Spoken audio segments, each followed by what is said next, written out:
नानी ने मुन्नी से कहा, आंख बंद कर लो मुनिया।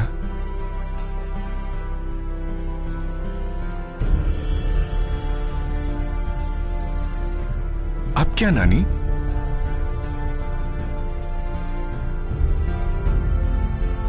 अब कोई उंगली पकड़ो।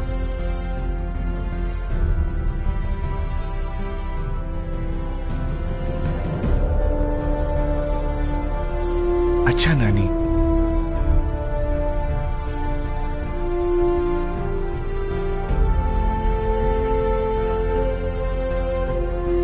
हे भगवान, फिर फूटी किस्मत।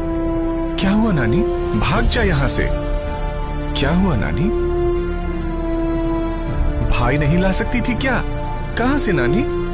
जा, भाग जा यहां से।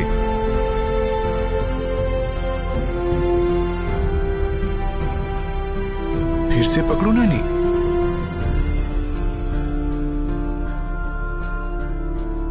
नानी ने आंखें बंद कर ली।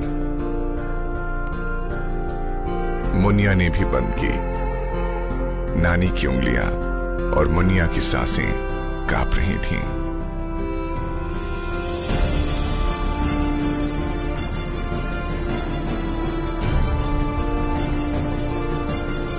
एक कवि की कलम से निकली ये कविता हमारे समाज का आईना है। सबकी शक्लें इसमें साफ दिखाई पड़ती हैं। चेहरे अलग हैं, लेकिन तस्वीर एक है। बेटे की चाहत बेटी पर भारी है।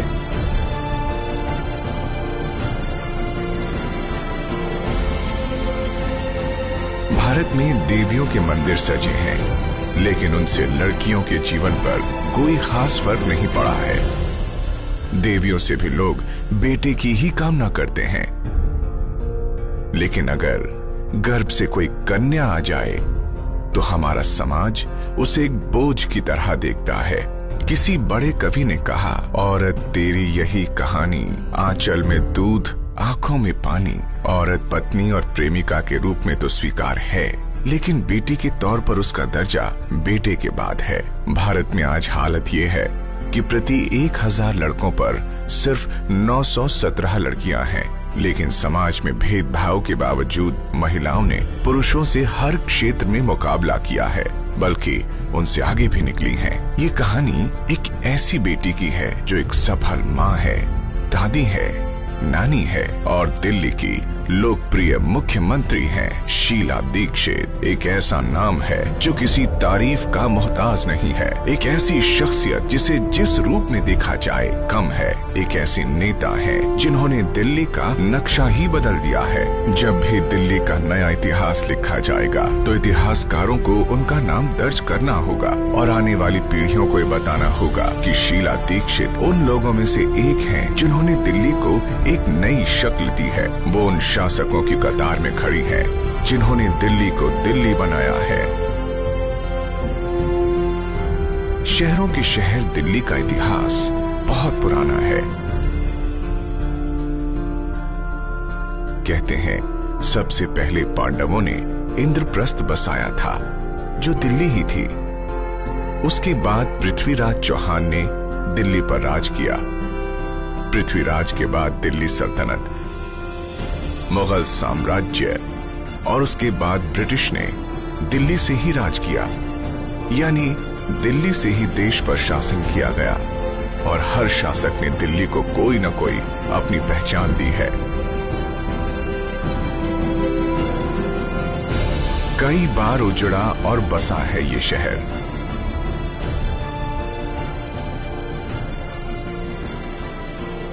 एक उम्र बीत जाती है शहर बसाने में और हजारों साल में लिखी जाती है एक दास्तान। उस दास्तान को दिल्ली कहते हैं।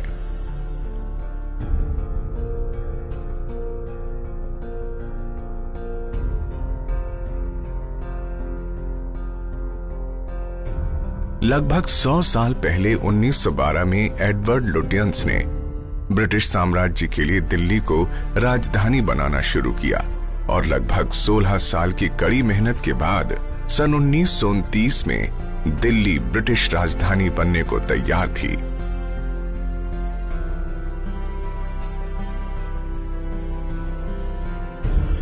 उसने दिल्ली को इंग्लैंड की तर्ज पर बनाया।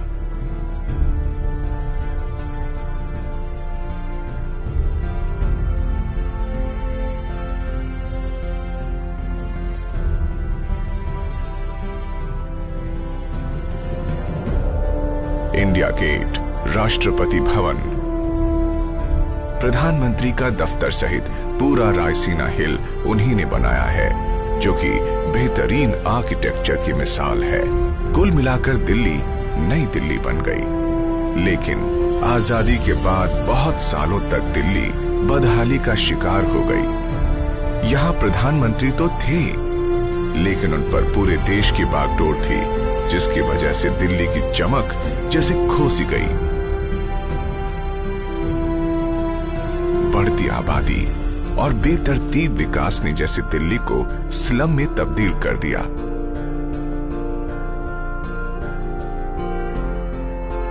फिर 1998 में विधानसभा के चुनाव हुए। प्रदेश कांग्रेस की बागडोर शीला दीक्षित के हाथ में थी और उसने सत्तारूढ़ भारतीय जनता पार्टी को हरा दिया।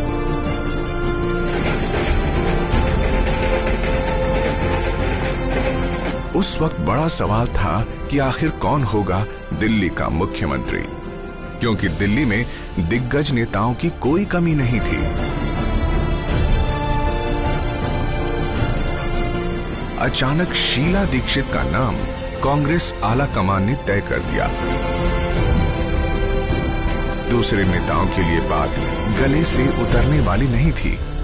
हर कोई शीला दीक्षित के खिलाफ खड़ा दिखाई देने लगा। एक छोटे कद काठी की महिला को दिल्ली के राजनैतिक अखाड़े में उतार दिया गया। उनकी छवि एकदम सौम्य राजनेता की थी। कांग्रेस के नेताओं ने उन्हें एक सिरे से नकार सा दिया और उन्हें पैराशूट नेता घोषित कर दिया, जिसकी दिल्ली की राजनीति पर कोई पकड़ नहीं थी। उनकी ही पार्टी का एक धड़ा उन्हें गद्दी से नीचे उतारने के लिए लामबंद हो गया। लेकिन शायद वो इस छोटे कद वाली नेता को आंकने में बड़ी भूल कर बैठे। ठीक वैसे ही जैसे यूरोप के नेता नेपोलियन बोनापार्ट के कद से धोखा खा गए थे। दोनों ही नेताओं में बड़ी समानता थी। दोनों ही आत्मविश्वास से भरे थे और राजनीति के खेल के माहिर खिलाड़ी भी। शीला दीक्षित ने पहले तो सत्ता की कमान ठीक से पकड़ी और खुद को मुख्यमंत्री के तौर पर स्थापित कर दिया। उसके बाद उन्होंने दिल्ली को संवारने का काम शुरू किया। ये काम उनके लिए आसान नहीं था। दिल्ली में मुख्यमंत्री की ताकत बहुत कम थी।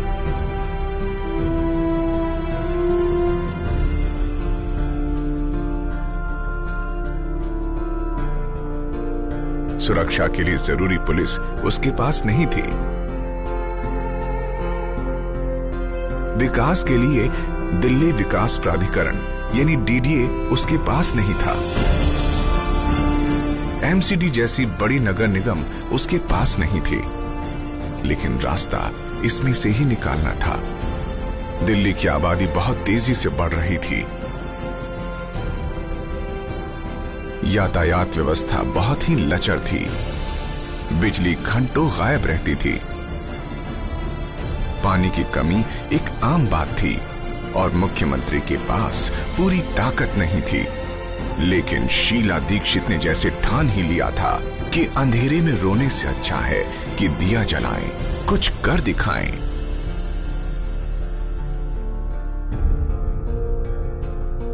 अब दिल्ली को बदलना है। लगातार बढ़ती गाड़ियों ने दिल्ली के दिल को जैसे रोक दिया था। ट्रैफिक जाम एक बड़ी समस्या थी। तो इसके लिए मुख्यमंत्री ने फैसला लिया कि वो दिल्ली को फ्लाईओवर्स का शहर बनाएंगे। तो एक के बाद एक बेहतरीन फ्लाईओवर दिल्ली में दिखने लगे। ऐसे फ्लाईओवर अभी तक लोगों ने विदेशों में ही देखे थे। घंटों का सफर मिनटों में होने लगा। लोगों ने राहत की सांस ली। लाखों गाड़ियां होने के बावजूद अब दिल्ली थम नहीं रही थी। दिल्ली को मुख्यमंत्री का ये एक बड़ा तोहफा था और इससे उनकी लोकप्रियता बढ़ने लगी। आज दिल्ली में फ्लाईओवर का जैसे एक जाल सा बिछा है।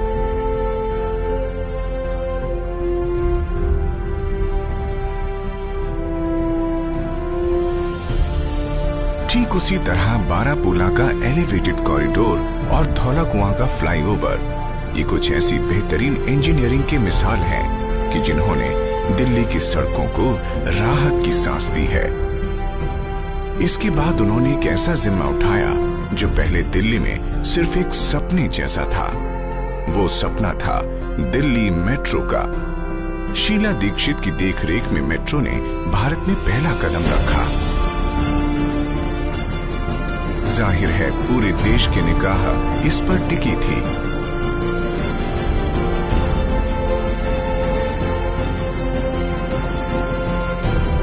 कहीं चूक होने की कोई गुंजाइश नहीं थी।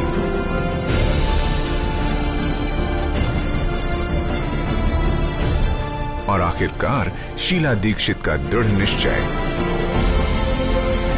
और श्रीधरन की मेहनत रंग लाई और देश की पहली मेट्रो पटरी पर दौड़ पड़ी।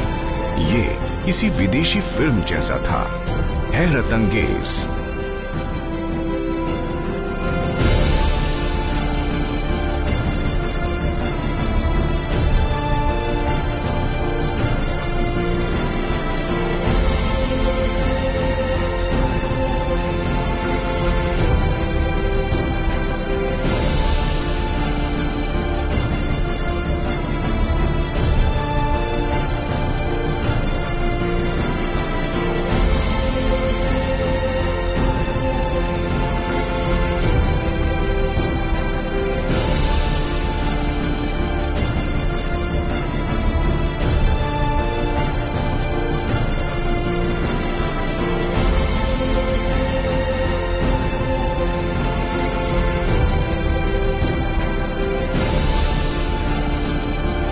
इसमें रोजाना 20 लाख लोग सफर करते हैं, जो कि दुनिया में सबसे ज्यादा है।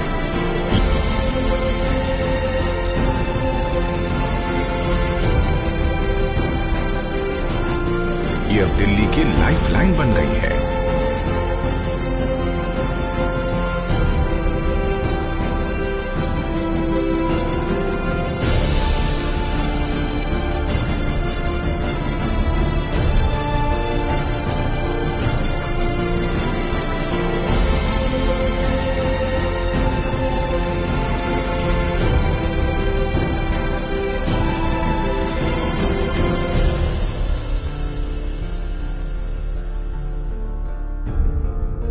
यही नहीं, एयरपोर्ट एक्सप्रेस मेट्रो ने भी लोगों का मन जीत रखा है।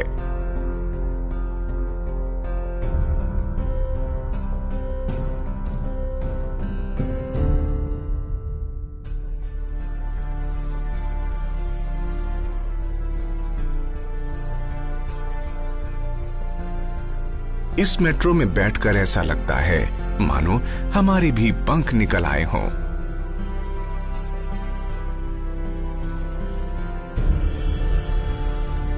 सब कुछ एक सपना सा लगता है, लेकिन ये सब अब दिल्ली में है।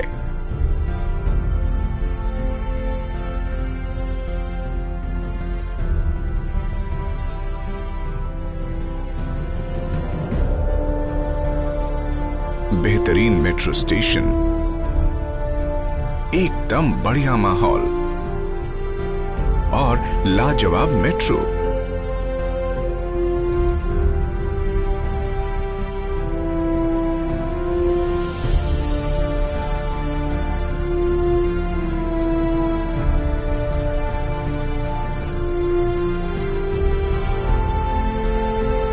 यात्रियों के लिए वो सब सुविधाएं मौजूद हैं जो एयरपोर्ट पर होती हैं।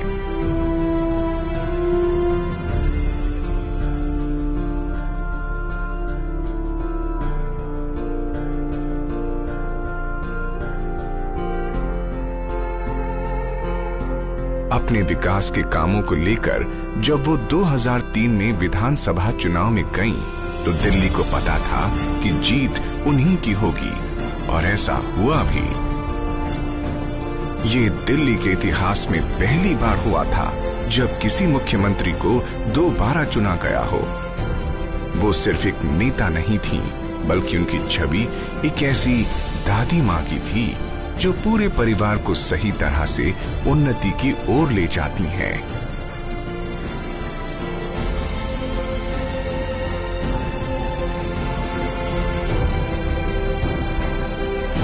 मुख्यमंत्री की अब नजर बिजली की बदहाल हालत पर थी। उन्होंने दिल्ली विद्युत बोर्ड का निजीकरण करने का फैसला ले लिया। यह आसान नहीं था, लेकिन उन्होंने कर दिखाया। हालांकि निजी कंपनियों द्वारा लगाए गए मीटर्स पर कई सवाल उठे, लेकिन बावजूद इसके बिजली के हालात में बहुत ज्यादा सुधार हुआ है। आज दिल्ली में बिजली लगभग 24 घंटे मौजूद है। दिल्ली को एक वर्ल्ड क्लास शहर बनाना इतना आसान नहीं था। शहर सुंदर दिखना चाहिए था, और ये एक बड़ी समस्या थी।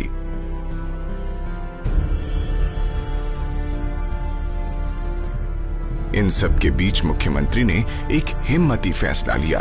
उन्होंने एक तय समय में ब्लू लाइन बसों को सड़क से बाहर करने का फैसला लिया और बेहतरीन लो फ्लोर बसें लाकर दिल्ली की जनता का मन जीत लिया।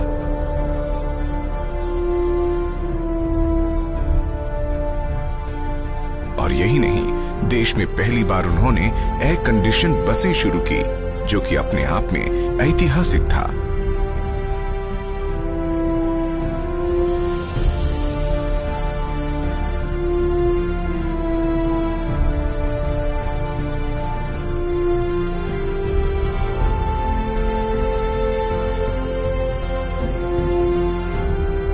उनके कार्यकाल का एक और बड़ा काम था पर्यावरण की रक्षा।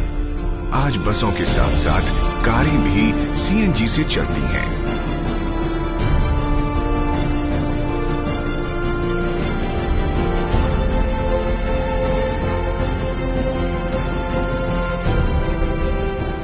दिल्ली के इस काम को बाकी देश भी अपना रहा है।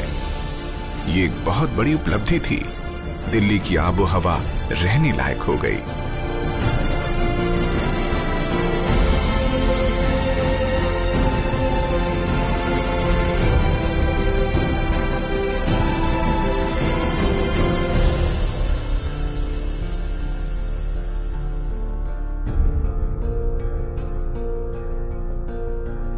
शीला दीक्षित कन्याओं के कल्याण के प्रति भी बहुत संवेदनशील हैं। बच्चियां पैदा हों और स्कूल भी जाएं, इसके लिए मुख्यमंत्री ने महत्वाकांक्षी लाडली स्कीम शुरू की।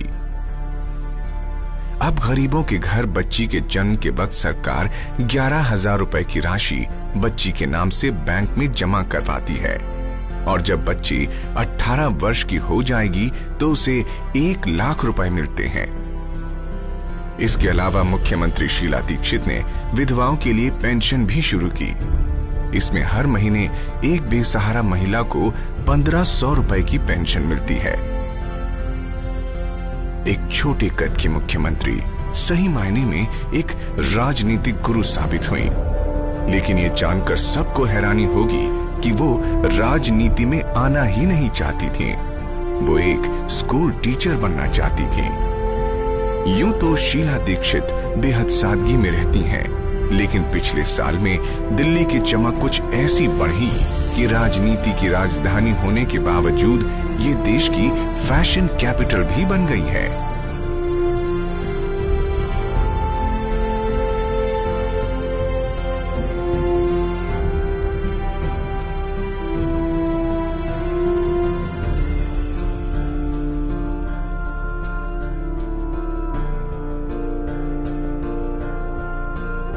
रंगमंच, सिनेमा अब दिल्ली में भी तेजी से फैल रहा है, और ये किसी भी शहर की आर्थिक समृद्धि का प्रतीक होता है।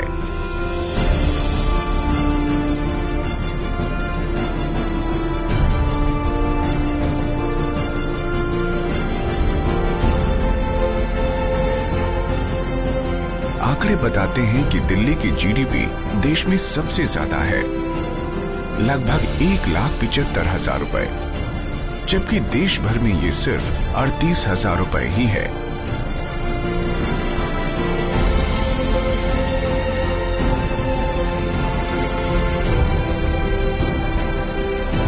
लेकिन कुछ काम ऐसे हैं जो शायद उनकी बहुत मेहनत के बाद भी उन्हें परेशान कर रहे हैं।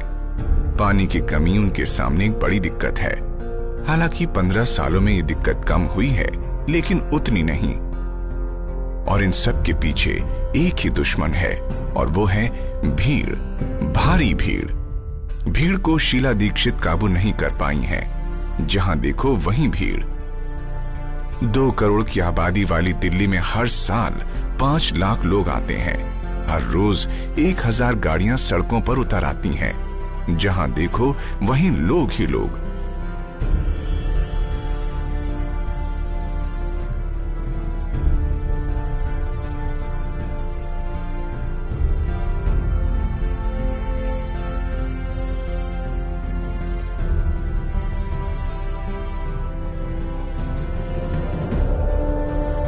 शिक्षा के क्षेत्र में भी दिल्ली ने बहुत तरक्की की। सरकारी स्कूलों ने 99% परिणाम लाकर दिल्ली का नाम ऊंचा किया है। निजी स्कूलों ने बैग फ्री एजुकेशन शुरू की। अब बच्चों को उनकी प्रतिभा के हिसाब से पढ़ाया जाता है। दिल्ली पहले से ही टूरिस्टों का केंद्र था, लेकिन मुख्यमंत्री ने हो बस शुरू कर दिल्ली को देखने का नजरिया ही बदल दिया। एयर कंडीशन बस में अब परिवार और टूरिस्ट एक साथ दिल्ली दर्शन को निकलते हैं।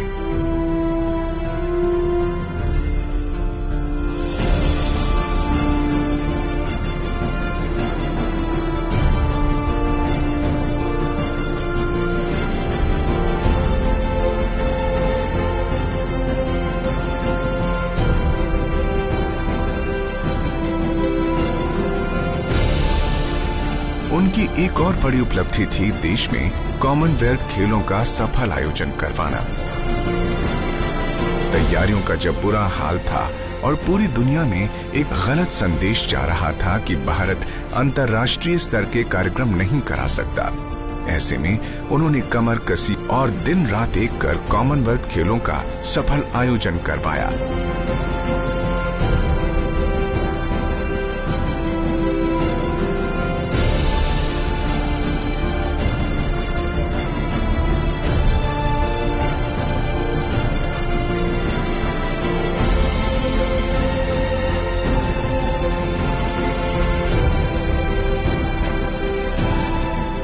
और कॉमनवेल्थ खेलों का ही असर था कि दिल्ली खूबसूरत दिखने लगी।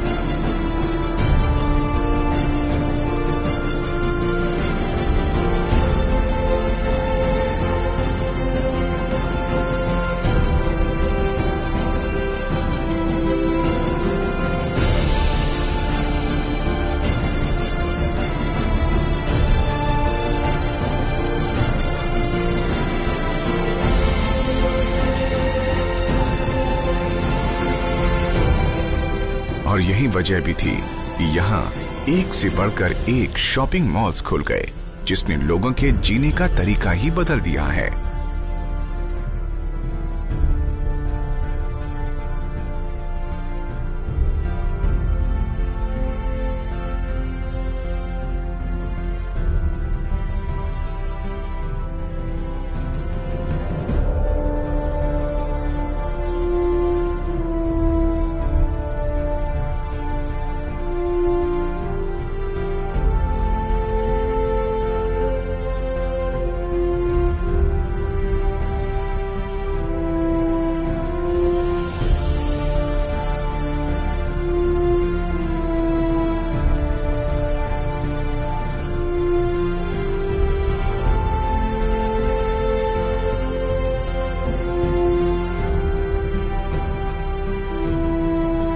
मुख्यमंत्री शीला दीक्षित के काम बहुत ही ज्यादा हैं और उन्हें थोड़े वक्त में गिन पाना आसान नहीं है।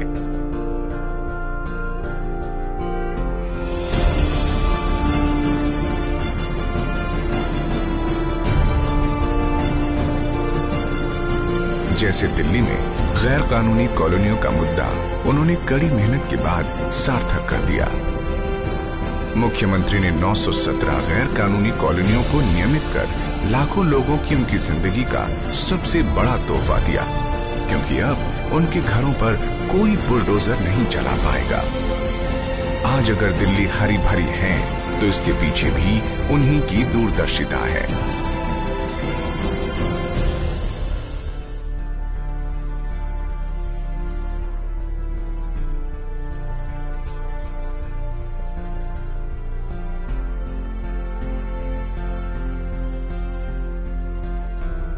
शीला दीक्षित के कार्यकाल को हर व्यक्ति अपने ढंग से देखेगा।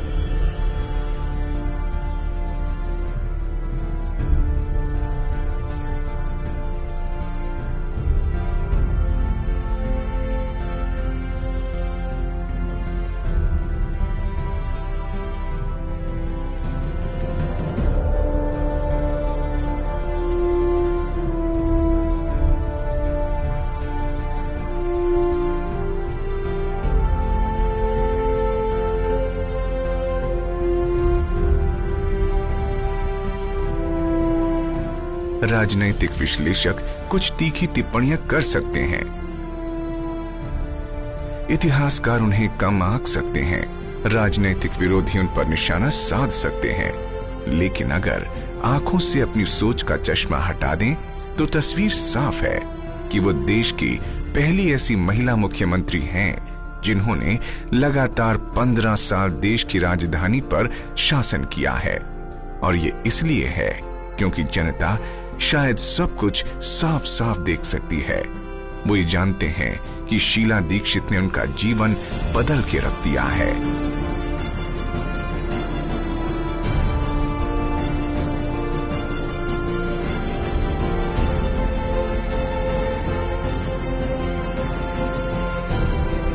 आज उम्र की इस दहलीज पर भी वो रोज 12 घंटे काम करती हैं।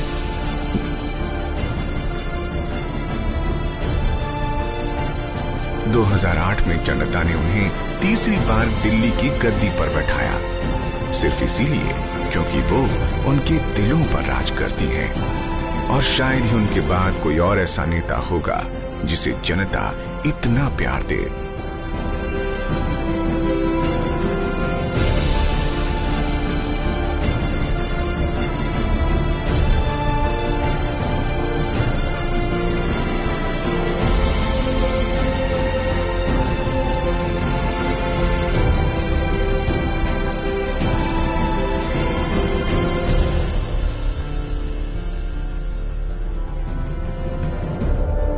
अब 15 साल राज करने के बाद वो चौथी बार चुनाव में जाने वाली हैं और आज भी दिल्ली की नेता नंबर 1 है।